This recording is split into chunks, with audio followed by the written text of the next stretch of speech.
안녕하십니까. 우리 동네 머니코치 정재기입니다. 요즘 주식 투자 또 펀드 투자 하시는 분들 고민이 많으시죠? 코로나19로 인해서 전 세계가 정말 요즘 어려운 시기를 보내고 있는데요. 그런 한편으로는 투자의 세계에서 이렇게 늘상 좋을 수만은 없습니다. 올라가는 시절이 있고 또 떨어지는 시절이 있죠. 중요한 것은 그때를 현명하게 또 잘 견뎌내는 것 아닌가 싶습니다. 자, 오늘 그래서 많은 투자의 방법들 중에 상장지수 펀드, 흔히 ETF라고 말씀드리는 이 상장지수 펀드에 대해서 알아보겠습니다. 상장지수 펀드, ETF라고 하는데 어떤 분들은 그거 뭐 다 알고 있는 거 아니냐 이런 분도 계실 거고, 어떤 분들은 아니 그런 게 뭐냐 처음 들어본다 이런 분도 계실 겁니다.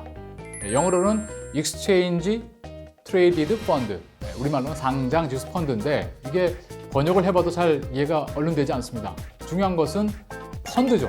펀드인데 이 펀드가 보통의 경우는 우리가 펀드에 돈을 투자를 하면 그 돈을 펀드 매니저가 모아서 종목들을, 주식 종목들 또 채권들을 사서 수익을 내고 그것을 이제 돌려주는 게 보통의 펀드죠. 그런데 이 ETF는 그 펀드가 우리나라 주식시장에 상장이 되어 있는 겁니다. 보통의 종목들처럼, 주식 종목들처럼 상장이 되어 있어서 마치 주식을 거래하듯이 그 펀드를 주식시장에서 매매할 수 있는 이런 형태의 펀드가 ETF가 되겠습니다. 우리나라에는 사실 한 10여 년 전부터 ETF가 도입이 돼서 현재 활발하게 거래가 되고 있긴 한데요. 아직도 많은 분들이 ETF라는 것을 잘 모르시는 분들이 계신 것 같습니다. 그래서 오늘 이 ETF가 어떤 형태로 구성되어 있고 또 어떤 장점이 있는지 또 주의할 것은 무엇인지 하나씩 살펴보겠습니다.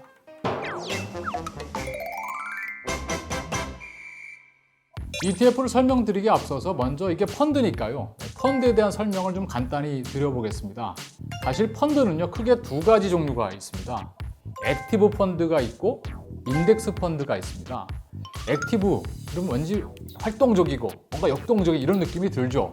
즉, 이 액티브 펀드들은 우리는 시장의 평균적인 수익률보다 더 높은 수익을 목표로 운용하겠습니다. 이런 펀드입니다. 예를 들면 이런 거죠. 코스피가 지난 1년간 5% 수익을 올렸다고 하면 우리 펀드는 그보다 더 높은 수익률, 예를 들면 뭐 10%, 15% 수익을 내는 것을 목표로 저희가 운용하겠습니다. 이런 펀드들입니다. 매력적이죠? 평균보다 더 높은 수익을 준다고 하니까 좋은데, 그렇기 때문에 좀 더 높은 보수, 좀 더 높은 수수료를 받습니다. 보통 한 1%에서 많은 것들은 2% 가까이 운용 보수 및 수수료로 떼게 됩니다. 여러분들이 가입하신 펀드의 아마 대부분은 이런 액티브 펀드일 겁니다. 무슨 다양한 이름을 붙이면서, 그러나 사실은 저희가 시장보다 더 높은 수익을 내겠습니다 라는 목표를 갖고 움직이는 펀드가 액티브 펀드입니다. 자, 반면에 인덱스 펀드는 뭐냐? 이 인덱스 펀드는 저희는 시장 평균대로만 따라가겠습니다 이런 펀드입니다. 별로 매력이 없어 보이죠? 아니 기껏 돈 맡겨놨더니 평균 따라간다고? 야, 그거 하자고 이렇게 돈 내란 말이야? 이런 생각이 드실 수도 있는데 맞습니다. 그렇기 때문에 이 인덱스 펀드는 비용이 저렴합니다. 운용 보수도 저렴하고 판매 관련돼서 비용도 되게 저렴합니다. 그러니까 적은 비용만 내시면 저희가 시장 평균대로는 따라가게 해드릴게요. 이런 펀드가 인덱스 펀드입니다. 자, 그러면 여기서 한번 생각해 보시죠. 액티브 펀드와 인덱스 펀드 중에 정말 어느 쪽이 더 성과가 좋을까요? 물론 액티브 펀드 중에서도 정말 약속했던 것처럼, 공언했던 것처럼 시장보다 높은 수익을 주는 펀드들이 있습니다. 그러나 모든 액티브 펀드가 평균보다 높을 수 있을까요?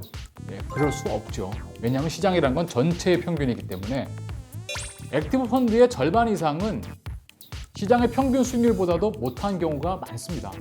즉, 절반 이상은 시장 평균보다 못한, 그렇지만 비용은 더 많이 받아가는 그런 펀드들이 많다 하는 것이고, 이것은 비단 우리나라뿐만 아니라 미국 같은 아주 오래된 투자 시장에서도 검증된 부분이 있습니다.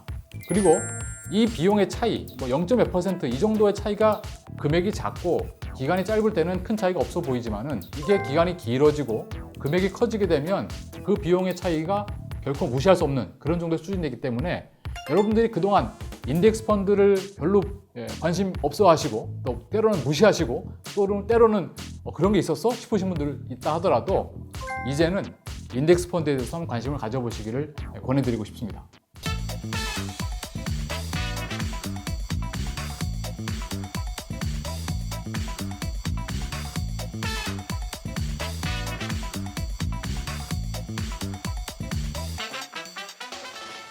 그러면 인덱스 펀드 하면 되겠네요? 하는 분들이 계실 겁니다. 맞습니다. 인덱스 펀드 하셔도 됩니다. 그런데 이 인덱스 펀드가 좀 아쉬운 대목이 또 있습니다. 이유는 첫 번째, 인덱스 펀드로 투자할 수 있는 대상이 그렇게 다양하지 않다라는 게 좀 아쉬운 대목입니다. 즉 우리나라 코스피 200 인덱스 이런 펀드들은 되게 많이 있는데 그 밖에 다른 그거 말고도 다양한 투자 대상들이 있는데 아쉽게도 우리나라 시장에는 인덱스 펀드가 그렇게 많이 아주 활성화되어 있지는 않습니다. 그렇기 때문에 제가 오늘 말씀드리는 인덱스 펀드의 장점과 그리고 주식의 장점을 혼합한 일종의 하이브리드형 투자 상품이 바로 이 ETF가 되겠습니다. 즉 저렴한 비용으로 그리고 주식처럼 편리한 어떤 거래를 할 수 있는 형태가 바로 이 ETF가 된다는 것이죠. 따라서 이 ETF를 한번 잘 눈여겨봐 주시면 내가 원하는 형태의 투자를 하시는데 대단히 도움을 받으실 수 있을 겁니다.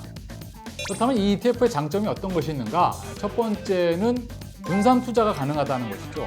사실 많은 분들이 주식 투자를 하시거나 직접적으로 하시거나 또는 간접적으로 투자를 하실 때 내가 투자하는 종목이 또 내가 투자한 펀드가 막 올라갔으면 좋겠지만 늘 그렇지는 못하잖아요. 또 우리가 갖고 있는 돈이 또 제한적이다 보니까 이 제한된 돈으로 기왕이면 위험을 좀 분산하고 다양한 것에 좀 투자를 하고 싶다면 어떻게 하면 좋을까?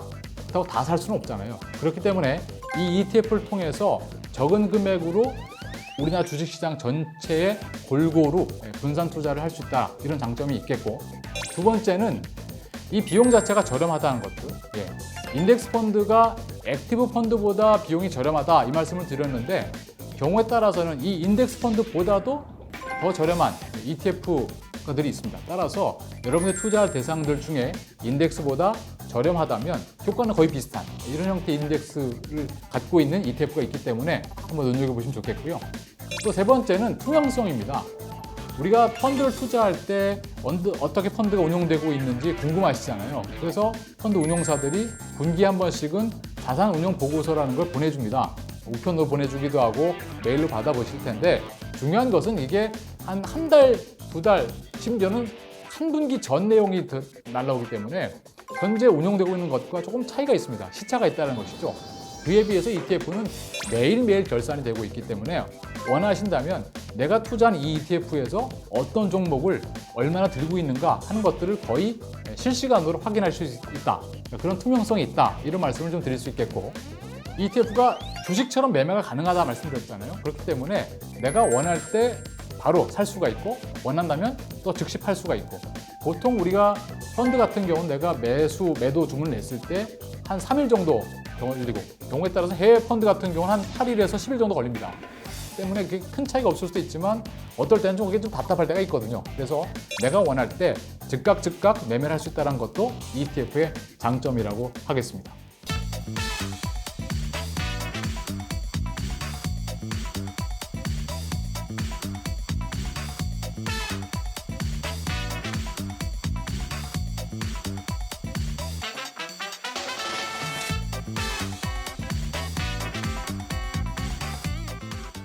자, 지금까지 제가 ETF의 장점들을 쭉 설명드렸는데요. 그렇다면 걱정스러운 건 없냐?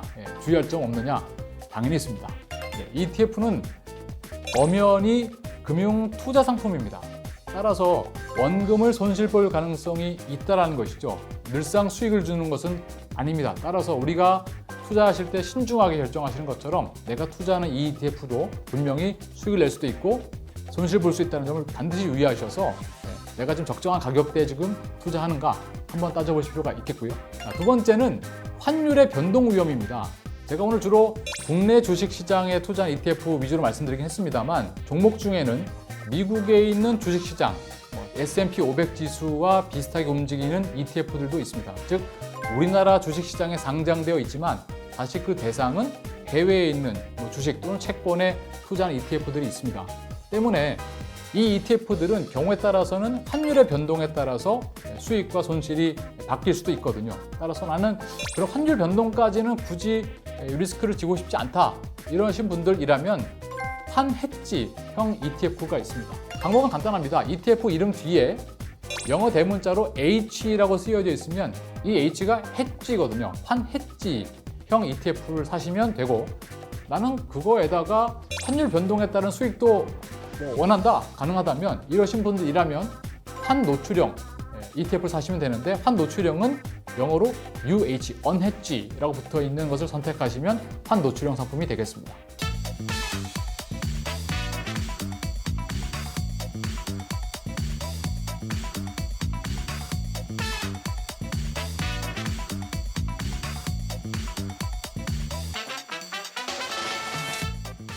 대단히 중요한 것 한 가지 더 말씀드리겠습니다. 아직까지 우리나라에 ETF가 도입된 지 한 10여 년 됐는데요. 그렇게 아주 활성화되어 있지는 않습니다. 몇몇 종목은 대단히 활성화되어 있는데 몇몇 ETF들은 아직도 아주 적은 금액, 그리고 거래량도 많지 않은 것들이 많이 있습니다. 따라서 ETF 투자하실 때는 내가 투자하고자 하는 이 ETF가 규모가 적정한지, 크면 클수록 좋겠죠. 그리고 거래량도 충분한지, 그래야 내가 원할 때 살 수 있고 또 원할 때 팔 수가 있습니다. 이게 또 원활하지 않으면 대단히 또 고생하실 수가 있거든요. 따라서 수익성만 보지 마시고 거래량이라든지 전반적인 규모도 함께 검토하셔서 적정한 ETF를 선택하신다면 여러분의 투자 생활에 훨씬 더 다양성을 더할 수 있을 거라고 생각합니다. 우리 동네 머니코치 정재기였습니다.